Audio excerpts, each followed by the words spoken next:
ഒരു വലിയ ഉത്സവം നടക്കാൻ പോവുകയാണ്. അതിൽ പങ്കെടുക്കുമെന്ന് പ്രതീക്ഷിക്കുന്നത് ഏകദേശം 40 കോടി ആൾക്കാരെയാണ്.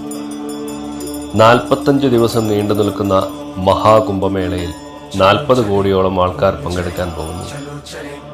ലോകത്തിൻ്റെ വിവിധ ഭാഗങ്ങളിൽ നിന്നുമായി ജനങ്ങൾ ഉത്തർപ്രദേശിലെ പ്രയാഗ്രാജിലേക്ക് ഒഴുകാൻ തുടങ്ങും. ഈ വരുന്ന ജനുവരി 12 മുതൽ ഫെബ്രുവരി 26 വരെയുള്ള ദിവസങ്ങളിൽ 4 പുണ്യസ്ഥലങ്ങളിലാണ് കുംഭമേള നടക്കാറ്. അതിലേറ്റവും പ്രധാനപ്പെട്ടതാണ് പ്രയാഗ്രാജിലെ കുംഭമേള.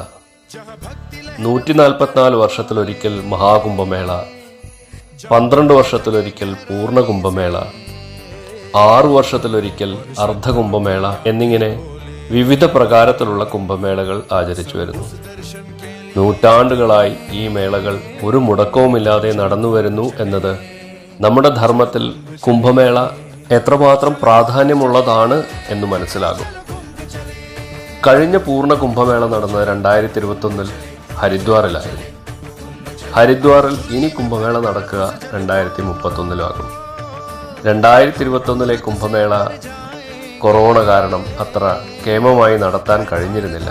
എന്നാലും കുംഭമേള വളരെ കൃത്യമായി ഒരു മുടക്കവുമില്ലാതെ തന്നെ നടന്നു. 2021 കുംഭമേളയ്ക്ക് ശേഷം 2025 അതായത് അടുത്ത മാസം പ്രയാഗ്രാജിൽ വെച്ച് നടക്കാൻ പോകുന്നു. നമുക്ക് 2 തരത്തിലുള്ള സന്യാസി രീതികളാണ് പൊതുവെയുള്ളത്. മഠാംനായ സമ്പ്രദായം പിന്തുടരുന്നവരും അഖാഡ സമ്പ്രദായം പിന്തുടരുന്നവരും. മഠാംനായ സമ്പ്രദായം അഥവാ മഠങ്ങളിൽ താമസിച്ച് ശാസ്ത്രം പ്രചരിപ്പിക്കുന്നവർ. ഇങ്ങനെയുള്ള ശാസ്ത്രം പ്രചരിപ്പിക്കുന്ന സന്യാസിമാർ ക്ഷേത്രങ്ങൾ, ആധ്യാത്മിക കേന്ദ്രങ്ങൾ തുടങ്ങിയവയെ അധാർമികളിൽ നിന്നും സംരക്ഷിക്കുകയാണ് അഖാഡയ്ക്ക് കീഴിൽ വരുന്ന സന്യാസിമാരുടെ ചുമതല. അതുകൊണ്ട് തന്നെ അവർക്ക് ആയുധാഭ്യാസങ്ങളിലാണ് പ്രാവീണ്യം കൂടുതൽ. ശാസ്ത്രത്തോടൊപ്പം അസ്ത്രത്തിലും അഗ്രേസരന്മാരായിരിക്കും അവർ. ഇവരെയാണ് നാഗസന്യാസിമാർ എന്ന് പൊതുവെ അറിയപ്പെടുന്നത്. ഇങ്ങനെ 13 അഖാഡകളാണുള്ളത്. അതിലേറ്റവും വലുത് ജൂണ അഖാഡയാണ്. ജൂണ അഖാഡയിൽ മാത്രം ഏകദേശം 5 ലക്ഷത്തിൽ കൂടുതൽ സന്യാസിമാരുണ്ട്. ഇതിൽ ചില അഖാഡകളിൽ സിഖ് പരമ്പരയിലെ സന്യാസിമാരുണ്ട്, ചില അഖാഡകളിൽ ബ്രഹ്മചാരികൾ മാത്രമേ ഉണ്ടാവുകയുള്ളൂ. അങ്ങനെ വ്യത്യസ്ത രീതികൾ പിന്തുടരുന്നതാണ് ഓരോ അഖാഡയും. നമ്മുടെ നാടിൻ്റെ ഈ ധർമ്മത്തെ, സമൂഹത്തെ സംരക്ഷിക്കാൻ സ്വജീവിതം തന്നെ സമർപ്പിച്ചവരാണ് ഈ സന്യാസിമാർ. ഇങ്ങനെയുള്ള അഖാഡകളാണ് കുംഭമേള നടത്തുന്നത്. കുംഭമേള അവസാനിച്ചാൽ നാഗസന്യാസിമാർ പൊതുവെ സമൂഹത്തിൽ നിന്നും മാറി ഏകാന്തവാസം അനുഷ്ഠിക്കുന്നവരാണ്. മേൽപ്പറഞ്ഞ സമ്പ്രദായങ്ങളൊക്കെ ഉണ്ടാക്കിയത് കേരളത്തിലെ കാലടിയിൽ നിന്നും പോയ കൊച്ചു പയ്യനായ ആദിശങ്കരനാണ് എന്നതാണ് ഏറ്റവും ആശ്ചര്യകരം. സനാതനധർമ്മം ഇന്നും അതിൻ്റെ ഏറ്റവും പ്രബലമായ രീതിയിൽ നിലനിൽക്കാൻ കാരണവും ശങ്കരൻ്റെ ദീർഘവീക്ഷണം തന്നെയാണ്. 2021 കുംഭമേളയ്ക്ക് പോയപ്പോൾ ഞാൻ ജൂന അഖാഡയിലെ ക്യാമ്പ് സന്ദർശിച്ചിരുന്നു. ഏകദേശം രാത്രി 10 മണിക്കാണ് അവിടെ എത്തിയത്. നല്ല തണുപ്പുള്ള രാത്രിയിൽ ഗംഗാനദിയുടെ തീരത്ത് നഗ്നരായിരിക്കുന്ന കുറേ സന്യാസിമാർ. അവരുടെ ആയുധങ്ങൾ ഒരു പ്രത്യേക രീതിയിൽ കൂട്ടിവെച്ചിരിക്കുന്നു. ചില സന്യാസിമാർ വളരെ ഗൗരവത്തിൽ എന്തൊക്കെയോ ചർച്ച ചെയ്യുന്നു. ചിലർ ധ്യാനത്തിലെന്ന പോലെ ഗംഗയെ നോക്കി നിശബ്ദരായിരിക്കുന്നു. മറ്റു ചിലർ ഹോമകുണ്ഡത്തിന് ചുറ്റും ഇരുന്ന് പുകവലിക്കുന്നു. എന്നെ കണ്ടപ്പോൾ ഒരു യുവ സന്യാസി ചോദിച്ചു, കേരളത്തിൽ നിന്നാണോ? ഞാൻ പറഞ്ഞു അതെ. ഉടനെ അദ്ദേഹം അവരുടെ അടുത്തിരുത്തി, നിങ്ങൾ ആദിശങ്കരൻ്റെ നാട്ടിൽ നിന്നാണ് വരുന്നത്, ഞങ്ങൾക്ക് വളരെ സന്തോഷം. മറ്റൊരു സന്യാസി ചായ ചൂടാക്കി തന്നു. കുറച്ചു നേരം അവിടെ സംസാരിച്ച് മടങ്ങാൻ നോക്കുമ്പോൾ മഹാമണ്ഡലേശ്വരനെ കാണാൻ പറഞ്ഞു. മഹാമണ്ഡലേശ്വരാണ് അഖാഡയുടെ അധിപൻ. അദ്ദേഹം എൻ്റെ നെറ്റിയിൽ ഭസ്മം തൊട്ട് അനുഗ്രഹിച്ചു. ഭക്ഷണം കഴിച്ചതിന് ശേഷമാണ് ഞങ്ങൾ മടങ്ങിയത്. സത്യത്തിൽ എനിക്ക് തന്നെ എന്നോട് ലജ്ജ തോന്നി. ആദിശങ്കരനെ നമ്മൾ തന്നെ മറന്നിരിക്കുന്നു. ശങ്കരൻ്റെ പേരിലുള്ള ശ്രീശങ്കര സംസ്കൃത സർവകലാശാലയിൽ പോലും ഇന്ന് ശങ്കരൻ അന്യനാണ്. കഴിഞ്ഞ തവണ കേദാർനാഥിൽ പോയപ്പോൾ ക്ഷേത്രത്തിൻ്റെ അടുത്ത് വലിയൊരു ശങ്കര പ്രതിമ കാണുകയുണ്ടായി. എന്നാൽ കേരളത്തിൽ എവിടെയുണ്ട് ശ്രീശങ്കരൻ? എത്ര പേർക്കറിയാം ശങ്കരാചാര്യൻ? കൊടും തണുപ്പിൽ പൂർണ്ണ നഗ്നരായി ഗംഗാതീരത്തിരിക്കുന്ന മഹാത്മാക്കളെ കാണുമ്പോൾ അത്ഭുതം തോന്നും. തീർത്തും സമൂഹത്തിൽ നിന്നും മാറി പൂർണ്ണമായും പ്രകൃതിയിൽ ലയിച്ചു ജീവിക്കുന്നവർ, ഒന്നിനോടും സ്വന്തം ശരീരത്തോട് പോലും ബന്ധനമില്ലാത്തവർ, കുംഭമേളയിൽ പങ്കെടുക്കാനായി എവിടെ നിന്നോ വന്നവർ. കുംഭമേളയുടെ പ്രാധാന്യവും അതുതന്നെയാണ്. 4 വർഷം കൂടുമ്പോഴുള്ള സന്യാസി സംഗമം കൂടിയാണ് മേളയിൽ നടക്കുന്നത്. മേളയിൽ അവർ ഒരുമിച്ച് നടന്ന്, കളിച്ച്, നൃത്തം വെച്ച്, അഭ്യാസങ്ങൾ കാണിച്ച്, രസിച്ചു നടക്കും. മുഴുവൻ ഭാരതത്തെയും നമുക്കിവിടെ കാണാം. അവിടെ എല്ലാം ഒന്നാണ്. എല്ലാവരും തുല്യർ. ആരും ഇവിടെ വിശന്നിരിക്കില്ല.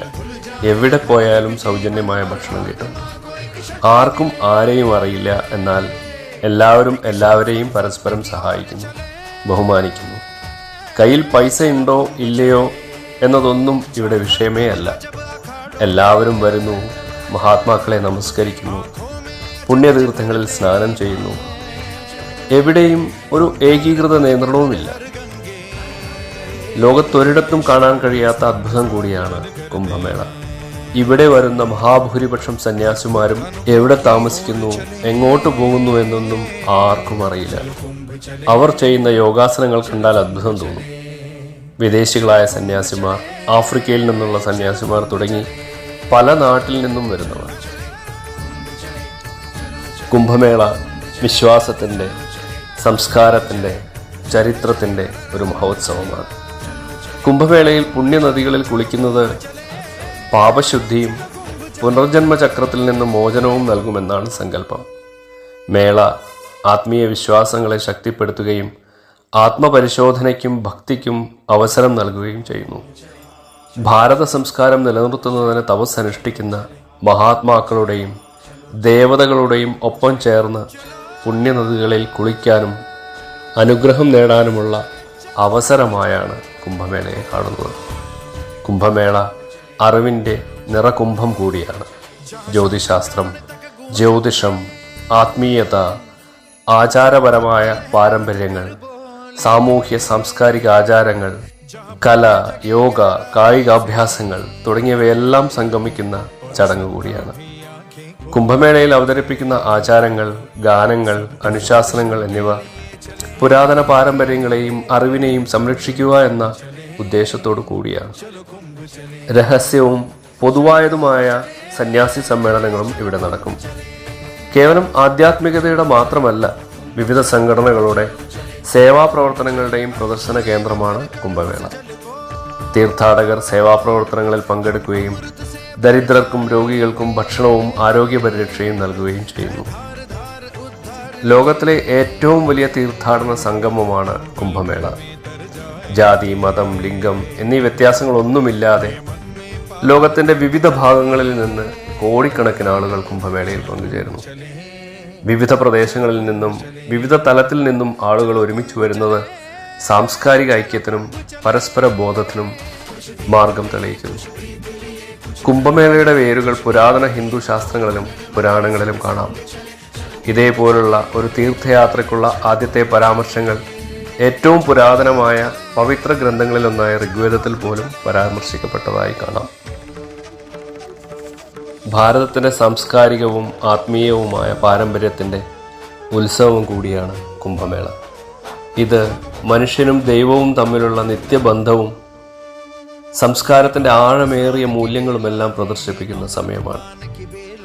പാലാഴി മഥനത്തിൽ ലഭിച്ച അമൃതകുംഭം അസുരന്മാർ കൈക്കലാക്കാതിരിക്കാൻ ഗരുഡ ഭഗവാൻ അമൃതകുംഭവും എടുത്ത് പറന്നു അത്രേ. ക്ഷീണിച്ചപ്പോൾ കുംഭം താഴെ വെച്ച സ്ഥലങ്ങളിലാണ് ഇന്ന് കുംഭമേള നടക്കുന്നത് എന്നാണ് സങ്കല്പം. ഹരിദ്വാറിലെ ഗംഗയിൽ, ഉജ്ജയിനിയിലെ ക്ഷിപ്രയിൽ, നാസിക്കിലെ ഗോദാവരിയിൽ, പിന്നെ പ്രയാഗ്രാജിലെ ത്രിവേണി സംഗമത്തിൽ. ഈ 4 സ്ഥലങ്ങളിലാണ് പൂർണ്ണ കുംഭമേള നടക്കുന്നത്. അമൃതിനു വേണ്ടി ദേവാസുരന്മാർ യുദ്ധം ചെയ്തത് 12 ദിവസങ്ങളിലാണ്. ദേവന്മാരുടെ ഒരു ദിവസം നമ്മുടെ 12 വർഷമാണ്, അതായത് ഒരു വ്യാഴവട്ടം. അമൃതിന്റെ സാന്നിധ്യമുള്ള തീർത്ഥസ്ഥലങ്ങളിൽ സ്നാനം ചെയ്യുന്നതിന് വേണ്ടിയാണ് രൂപികളും അരൂപികളുമായിട്ടുള്ള മഹാത്മാക്കൾ, ദേവന്മാർ, ദേവതകൾ തുടങ്ങി പ്രപഞ്ചത്തിലെ ദേവതാശക്തികളൊക്കെ തന്നെ ഈ മുഹൂർത്തത്തിൽ കുംഭമേളയിൽ സ്നാനം ചെയ്യാനെത്തും എന്നതാണ് സങ്കല്പം. ഈ മഹാത്മാക്കളോടൊപ്പം അമൃതിന്റെ സാന്നിധ്യമുള്ള പുണ്യനദികളിൽ നമ്മൾക്കും സ്നാനം ചെയ്യാനുള്ള പുണ്യ അവസരമാണ് കുംഭമേള. ജനുവരി 10 ഏകാദശി തൊട്ട് ഫെബ്രുവരി 26 ശിവരാത്രി വരെ നീണ്ടു നിൽക്കുന്ന പ്രയാഗ്രാജ് കുംഭമേളയിൽ 8 പ്രധാന സ്നാനങ്ങളാണുള്ളത്. ദത്താത്രേയ ജയന്തിയിൽ അഖാഡകൾ ധർമ്മധ്വജം ഉയർത്തുന്നതോടുകൂടി ഈ വർഷത്തെ കുംഭമേള ആരംഭിക്കും. എല്ലാ കുംഭമേളയിലെയും പോലെ ആയിരങ്ങൾ സന്യാസദീക്ഷ സ്വീകരിക്കും. കോടിക്കണക്കിന് സനാതനികൾ സന്യാസിമാരോടും ദേവതകളോടും കൂടെ പുണ്യസ്നാനം ചെയ്യും. നഗ്നനേത്രങ്ങൾ കൊണ്ട് കാണാനാവാത്തതും കണ്ടാലും മനസ്സിലാവാത്തതുമായ പലതും പ്രയാഗ്രാജ് കുംഭമേളയിലും സംഭവിക്കും. ഭാരതത്തിൻ്റെ സനാതനധർമ്മം നിലനിർത്താനുള്ള പ്രതിജ്ഞയെടുത്ത് അതിനുവേണ്ടി സർവം ഉപേക്ഷിച്ച മഹാത്മാക്കളുടെ കൂടെ നമുക്കും സ്നാനം ചെയ്യാം. മോക്ഷപ്രാപ്തിക്കുള്ള ഒരു പടി കൂടി മുന്നിലേക്ക് വയ്ക്കാൻ പ്രയാഗ്രാജ് കുംഭമേളയുടെ ഭാഗമാകും.